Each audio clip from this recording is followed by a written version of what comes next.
Hello friends. आप लोग कैसे हैं? आशा करते हैं कि आप लोग अच्छे होंगे। चलिए, मोस्ट इम्पोर्टेंट क्वेश्चन जो रो डेली प्रोवाइड किए जाते हैं उसी की सीरीज आगे बढ़ाते हैं। चलिए, पहला क्वेश्चन है, 2000 चुनाव में बांग्लादेश की प्रधानमंत्री शेख हसीना को किस कार्यकाल के लिए चुना गया है? तो ये चुना गया है 5वें कार्यकाल के लिए।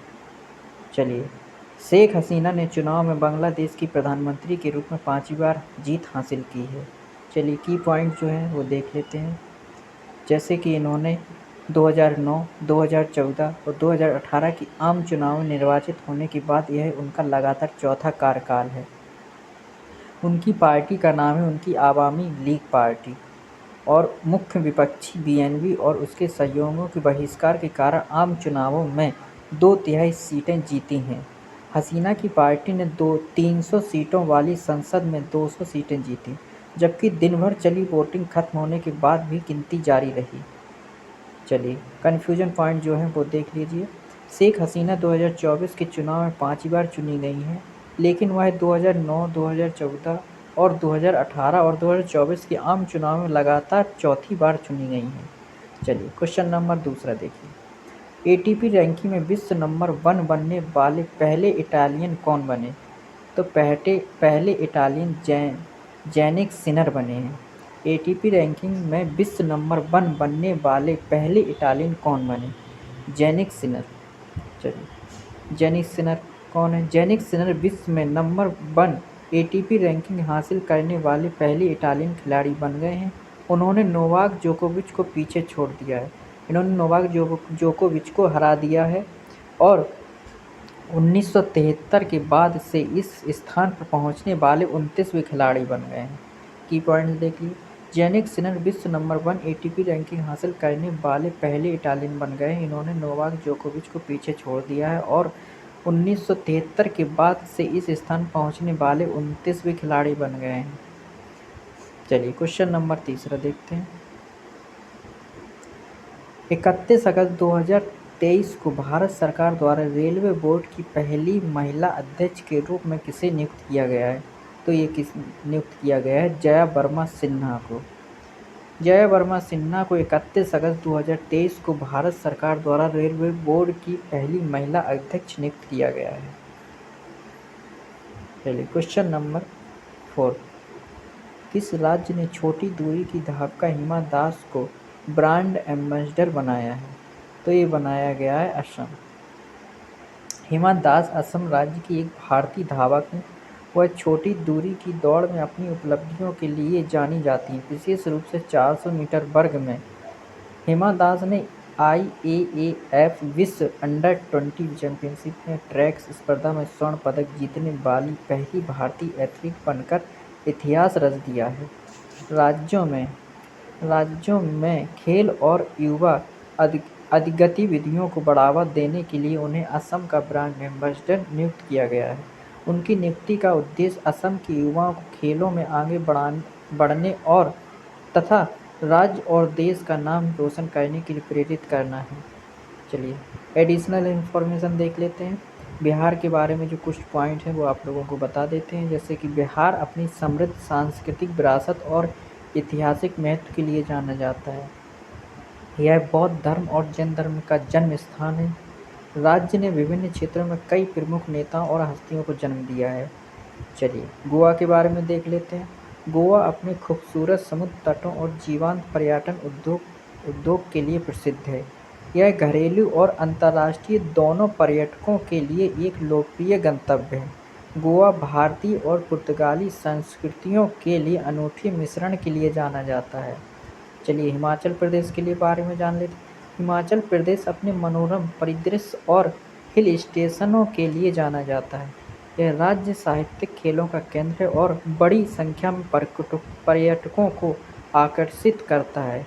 यह अपने सेब के बागों और पारंपरिक हस्तशिल्प के लिए भी जाना जाता है। हिमाचल प्रदेश में सेब का उत्पादन बहुत ज़्यादा होता है। चलिए, क्वेश्चन नंबर 5 देख लेते हैं। चंद्रयान 3 के निर्माण से लेकर इसके प्रक्षेपण तक इसरो टीम का हिस्सा रहे युवा वैज्ञानिक आयुष झा कहाँ के निवासी हैं? आयुष झा किस स्टेट से रिलेटेड हैं? तो आयुष झा चक्रधरपुर, पश्चिमी सिंहभूम से रिलेटेड हैं। चलिए, आयुष झा एक युवा वैज्ञानिक हैं जो भारतीय अंतरिक्ष अनुसंधान संगठन इसरो की उस टीम का हिस्सा थे जिसने 2023 में चंद्रमा के दक्षिणी ध्रुव पर चंद्रयान 3 की सॉफ्ट लैंडिंग की योजना बनाई है। लॉन्चिंग से पहले आयुष चंद्रयान 3 की रडार डेवलपमेंट टीम का हिस्सा थे और बाद में उन्हें लैंडिंग टीम का हिस्सा बनाया गया। इसी से रिलेटेड क्वेश्चन है, चंद्रयान 3 की लैंडिंग से भारत पहला देश बन गया जो दक्षिणी ध्रुव पर लैंडिंग करने वाला पहला देश बन गया है। अभी तक दक्षिणी ध्रुव पर कोई भी देश लैंड नहीं कर पाया है। चलिए, वह इसरो के पुनः प्रायोज्य प्रक्षेपण यान मिशन पर भी काम कर रहे हैं। स्नातक की पढ़ाई पूरी करने के बाद आयुष 2016 में इसरो में शामिल हुई। आयुष जो 2016 में इसरो में शामिल हो गए थे। चलिए, क्वेश्चन नंबर 6 देखते हैं। छत्तीसगढ़ से किसे इनोवेशन के लिए राष्ट्रीय पुरस्कार मिला है? तो छत्तीसगढ़ से किसको मिला है? हिमांगी हलधर को। इनोवेशन की राष्ट्रीय पुरस्कार हिमांगी हलधर को मिला है। एडिशनल इन्फॉर्मेशन आप पढ़ लेना। चलिए, आगे देखते हैं। क्वेश्चन नंबर 7, सिंगापुर में राष्ट्रपति चुनाव जीतकर कौन अगला राष्ट्रपति बना है? तो सिंगापुर के नए राष्ट्रपति कौन हैं? तो ये नए राष्ट्रपति हैं कौन है? दुरई रामलिंग, थरमन सनमुगरत्नम है। सिंगापुर में राष्ट्रपति चुनाव जीतकर कौन अगला राष्ट्रपति बना है? थरमन सनमुगरत्नम। भारतीय मूल के थरमन सनमुगरत्नम ने सिंगापुर का राष्ट्रपति चुनाव जीता है। चलिए, क्वेश्चन नंबर ये रहे सनमुगरत्नम। क्वेश्चन नंबर 8 देख लेते हैं। हाल ही में तमिलनाडु के थूथुकुडी जिले में बैलगाड़ी और द्वारा किसकी जयंती पर आयोजित की गई है? तो ये की गई है वीर पांडिया कट्टबोमन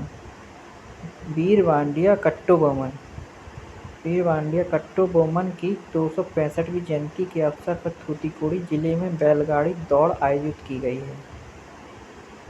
चलिए, क्वेश्चन नंबर 9 देख लेते हैं। नई दिल्ली में राष्ट्रीय बौद्धिक संपदा सम्मेलन 2023 में राष्ट्रीय बौद्धिक संपदा पुरस्कार किसने प्रदान किया है?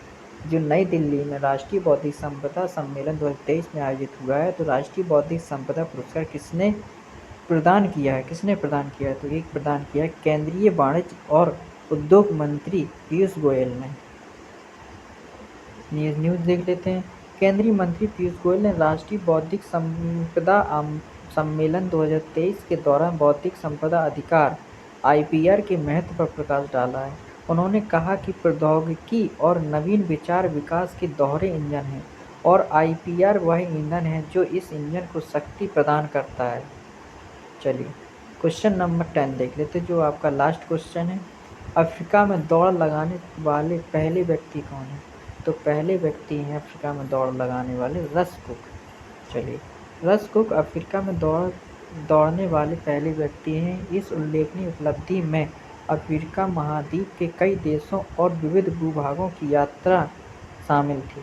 रस कुक, जिन्हें हार्डेस्ट गीज़र के नाम से भी जाना जाता है, ने विभिन्न उद्देश्यों के लिए जागरूकता और धन जुटाने के लिए यह चुनौती पूरी की।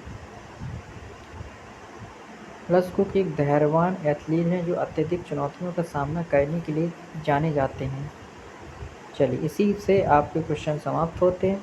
अगर क्लास अच्छी लगी हो तो लाइक एंड सब्सक्राइब करिएगा एंड शेयर करिएगा। धन्यवाद।